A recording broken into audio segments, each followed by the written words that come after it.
5 minutes later, we are almost done. You can see that it's been downloading files. We've already got 20 of the 25 files, and the last few files happen fast.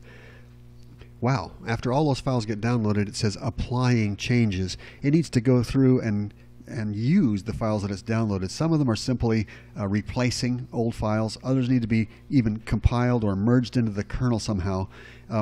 This process is very smart, and it does whatever it takes to get those changes in place. Here you can see it's reinstalling or overwriting or updating Google Chrome with this version.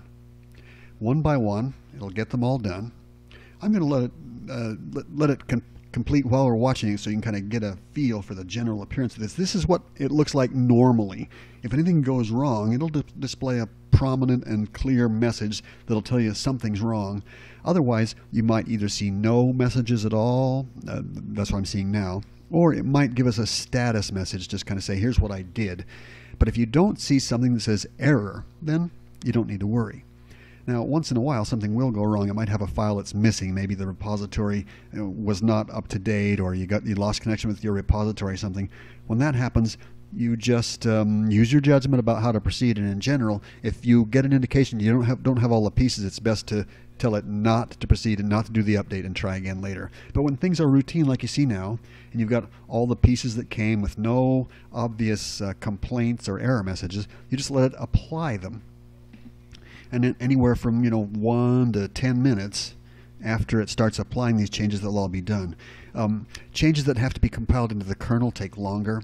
Typically, if you're getting an update to your graphics card or something, that'll be compiled in, and it takes longer. That was not necessary this time. So what is this? Maybe 1 minute of applying changes.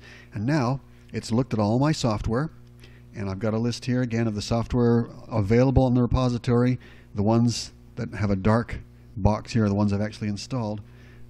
I could go shopping for more software, but that's not the subject of this discussion right now. I just wanted to show you what it's like to update your PclinuxOs installation so it's consistent with and synchronized with all the latest, greatest stuff. And you should do this every week or every couple of weeks.